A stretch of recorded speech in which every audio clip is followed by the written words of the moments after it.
New India bank पर RBI ने प्रतिबंध लगाया था, अब प्रतिबंध हटा लिया है। 27 फरवरी से 25,000 रुपया निकालने की इजाज़त दी है। हमारे साथ कुछ सीनियर सिटीजन हैं जो बैंक में अभी गए थे और बैंक से बाहर आए हैं। मैं सर आपसे जानना चाहूँगा कि आपके पैसे जो जमा थे बड़े पैमाने पे और आपको अगर पैसे की ज़रूरत है तो निकाल नहीं पा रहे थे, लेकिन आरबीआई ने अभी एक आदेश जारी किया है कि 27,000 रुपया आप निकाल सकते हो, तो क्या ये 27,000 में आपका काम चल जाएगा? हमारा कोई काम चलने वाला नहीं है। आरबीआई को सोचना चाहिए कि सिर्फ 122 करोड़ रुपए के जो जुर्माना लगाया बैंक ने, 122 करोड़ कोई निकाल के गया तो उसके लिए इतना बड़ा बैंक थोड़ा बंद हो सकता है।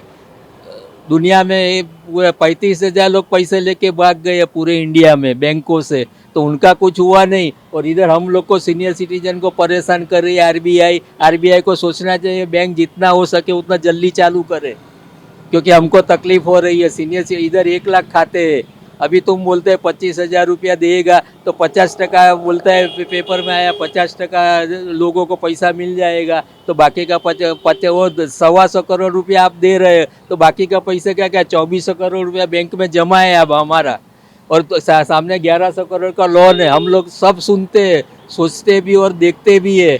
तो बेवकूफ़ बनाने का धंधा बंद करे आरबीआई, सीधा सबका बैंक चालू करे 10 दिन में, नहीं तो हम लोग प्रोटेस्ट करेंगे। अभी पब्लिक आएगी इधर प्रोटेस्ट करने को।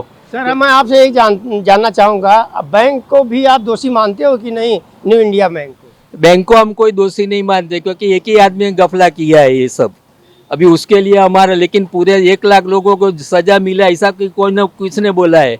ये मामला कोर्ट में जाना चाहिए, सुप्रीम कोर्ट इसका कुछ ना कुछ निकाल करना चाहिए ये बात का कि वे पब्लिक का पैसा है, पब्लिक को पैसा वापस दे दो पूरा। बाद में तुमको बैंक चालू रखना है रखो। आरबीआई को हम बोलते हैं तुम लोग कोऑपरेटिव बैंक बंद करना चाहते हो क्या? यानी कोऑपरेटिव मूवमेंट ही तुम बंद कर दो, नहीं तो फिर इंडिया में। अच्छा सर, मैं जानना चाहूँगा, अभी आपको पैसे की ज़रूरत है, कितने पैसे की ज़रूरत है और कैसे आप गए बैंक में, तो क्या बैंक वाले बोले? नहीं, बैंक वालों ने बोला 25,000 आप निकाल सकते हो, लेकिन उसका कोई मतलब नहीं है ना। हमारा समझो लोगों का करोड़ों रुपया इधर पड़ा हुआ है, 25,000 में ये क्या है? ये क्या तुम चना ममरा बांटने को बैठा है क्या इधर? अच्छा, कुछ महिलाएं हैं, इनसे भी बात करना चाहूँगा। मैम, मैं आपसे जानना चाहूँगा, आप बैंक में गई थी, पैसे, आप सीनियर सिटीजन हैं, आप धक्के खाए इतने दिनों तक, कितनी दिक्कत हो रही है? बैंक से पैसे नहीं मिल रहे हैं? बहुत दिक्कत हो गई है सर। हमारा तो लड़के भी नहीं है, लड़की ससुराल में है, मेरे मिस्टर भी नहीं है। अभी हमारी क्या कंडीशन है वो हम जानते हैं। कितने दिन से रात को सोया नहीं है हम, क्योंकि हमारा पैसे इधर जमा है, अगर नहीं मिला तो हम कहाँ जाएंगे। हमारा तो जो है वो सब बोलते हैं ना मरण मुड़ी।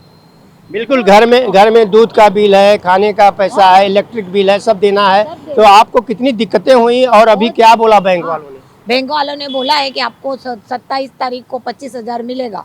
तो 25,000 से क्या होगा? 25,000 से क्या होगा? कितना दिन चलेगा? मुंबई शहर में एक घर चलाने के लिए कम से कम 50,000 रुपये से अधिक चाहिए। आपको कितनी दिक्कत हो रही है? हम चलो अकेले हैं तो हमको 50,000 नहीं चाहिए, मगर पैसा तो चाहिए ना। 25,000 रुपये में कितना दिन हम घर चलाएंगे, कितना दिन चलाएंगे और कहाँ जाएंगे? बीमारी आती है। मैडम, आपसे मैं जानना चाहूँगा, आप भी सीनियर सिटीजन हैं, आप भी बैंक में जाके आई हैं, 25,000 जो देने की बात कही गई है, आपको क्या लगता है कि आप को ये 25,000 में आपका घर चल जाएगा? नहीं चलता है ये लाइफ में। और अभी तो बुढ़ापा है तो वो भी लगता है, हॉस्पिटल का खर्चा ये वो चालू ही रहता है हमारा, वही तो मुड़ी रहती है हम बुढ़ापे की। बैंक में पैसा आप लोग क्यों जमा करते हो कि सही समय पे काम आए, और हमारे बुढ़ापे में ये सब बीमारियां आती है, हमको मालूम रहता है, तो हमको वो चलाने के लिए ही हमारा वो रहता है।